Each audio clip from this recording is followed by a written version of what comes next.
Hey everybody, Dan here with Pain For You.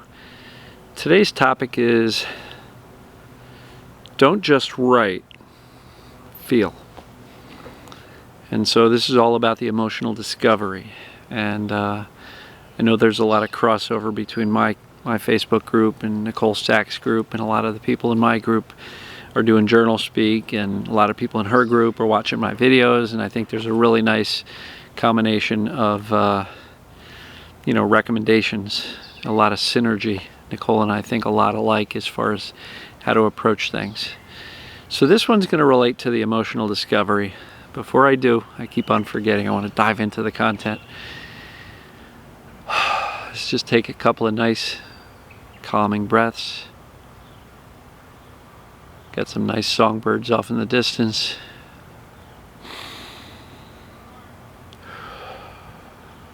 Breathe in the confidence, breathe out the stress.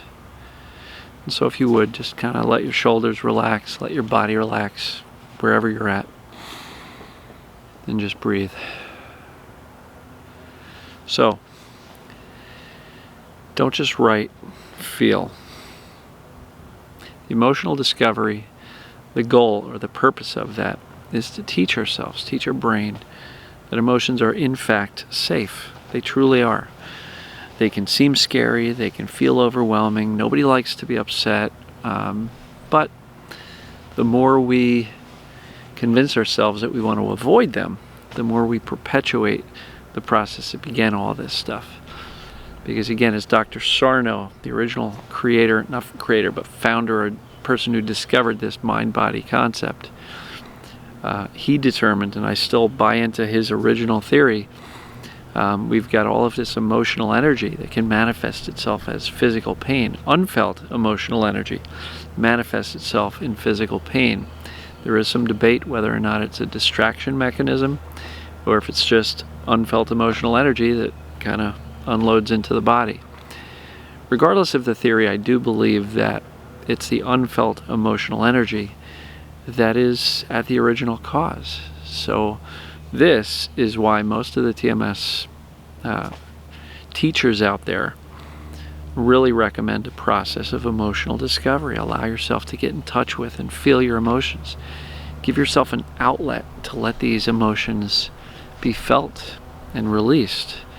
Because the more we keep them bottled up, the pressure just builds and builds and builds and builds. And at a certain point in time, whether again you believe it's a distraction mechanism to distract us from these overwhelming negative emotions that we've been resisting and repressing, or whether or not you just feel it's all this unfelt emotional energy that you've been carrying around like baggage that somehow manifests itself as pain in the body, a great way to let some steam off of that pressure cooker is to open the valve. And on a regular basis, at least initially when you're working your way through this, feel some emotions. So when I say don't just write, feel, many people intellectualize this. They get this conceptually. So they say, all right, I'm going to do this. And they sit down, and sometimes it's 3 lists. It started with Sarno, and now Nicole teaches this: past, present, personality. And, people start with past. Let me go back. Yeah, I think I was bullied as a kid. Yep. Okay, let me write that down. Yeah, Billy was a real jerk. Write that down. What else is going on? Yeah, my parents used to fight. Now it would make me feel bad. Okay, what else is going on? And what many people end up doing is thinking their way through this process. And they are writing, and they are journaling, and they are doing this emotional discovery process. But they're thinking their way through it. They're not necessarily feeling. And so I think it's extremely important that we don't just think our way or write our way through these emotional discovery processes. The goal is to feel. And so if you're just thinking and going, yeah, I'm thinking back to being bullied as a, middle school kid. If there's no emotional charge there, and trying to allow yourself to kind of feel what it was like to be that middle school kid again, and there's still no emotional charge, it's probably not the offending circumstance that's causing this TMS. I tend to believe that our past experiences have absolutely shaped who we are and how we interpret the world. Is the world a safe place, a dangerous place, how we view ourselves? Yes, all of those things absolutely apply and have shaped us into the person that we are. But I also don't necessarily believe that something that happened decades ago is causing the pain that started in your 30s or 40s or 50s. I truly believe that it was what was going on at the time that the pain started that was much more likely to be at cause for these unfelt emotional energies being felt in the body, manifesting in the body as physical pain, or this distraction mechanism that comes up that the brain just says, whoa, time out. You're experiencing some really heavy, really intense emotions, and you can't handle that. So let's give you this pain to make sure you're not thinking about these really heavy, dark, and scary emotions. And I'm still very, very much inclined to think there's a distraction mechanism going on here.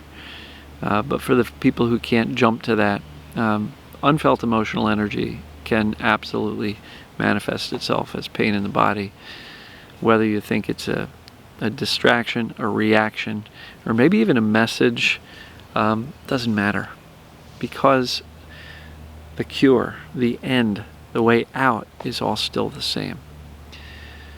So raise your hand, comment below. Are you the type who truly feels your way through this emotional discovery and can actually just sit with your emotions and feel whatever it is, the anger, the sadness, the despair, the guilt, the shame, the regret, the grief that we're losing all this time, living our life, suffering in this pain?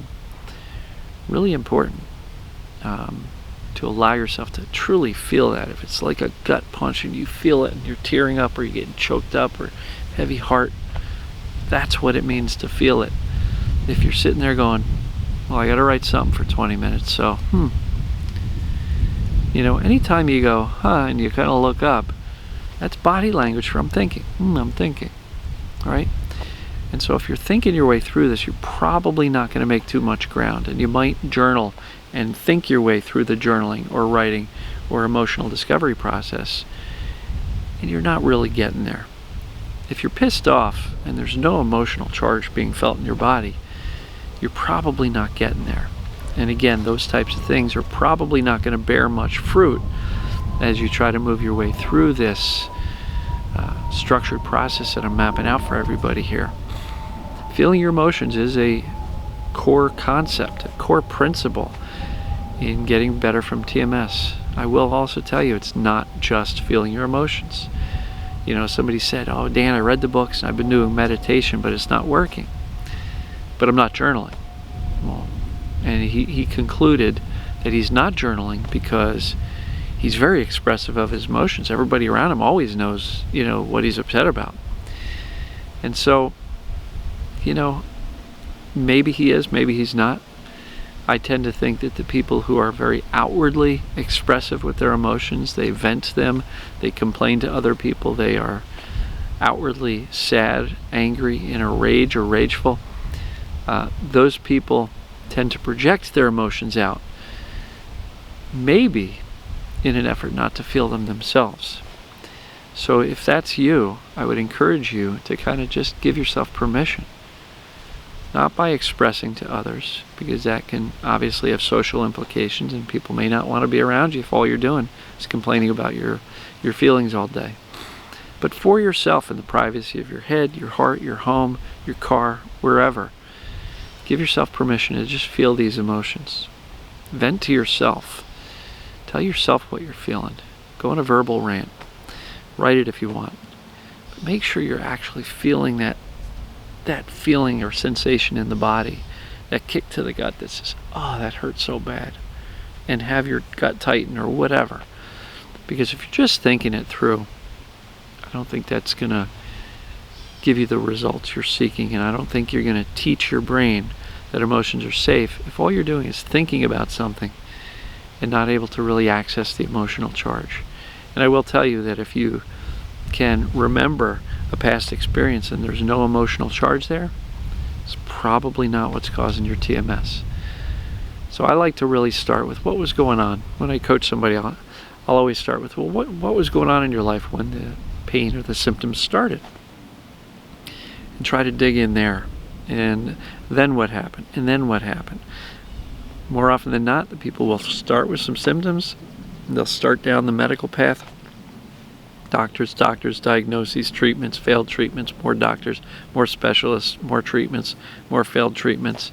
And we become traumatized by the medical system. And so it's really important for us to just really follow what was going on when the symptoms started. And that can really give us some insight. So if you're writing and you're thinking your way through the emotional discovery process, you're probably missing out on an opportunity to get in touch with yourself, to learn to feel your emotions at a much deeper level, to get to know yourself better. How do I react? How am I going through life emotionally? These are lessons that will carry you through a lot in life. So I will encourage you to stop thinking your way through it. Stop just writing your way through it and actually feel. Comment below. Let me know what your experience is with this emotional discovery. Are you a thinker and not getting so far? Are you a feeler? And if you're getting stuck in the feeling, just know the emotional discovery is a dedicated daily process for a specified period of time. Journal until you kind of get it out. But then go on with the rest of your day. And for the people who go, yeah, but if I start going into those stories and that darkness and those feelings, I'm going to feel that way all day long. No, and that's why I tell people, feel your emotions. Do your emotional discovery. Soothe yourself, which is bringing yourself out of that stress and the agitation from feeling this uncomfortable emotion. But then put it down and go on with your day. Right? Go on with your day. Learn to separate the work from living. And one of the things that I talk about often is shifting your focus back to living your life. And even if you're hurt, still try to engage with the outside world. It's not a distraction from the pain. It's literally an engagement with the outside world. So what do you guys think? Please comment below. Hopefully you found this helpful. And with that, I'm going to sign off, and we'll see you in the next video. Take care.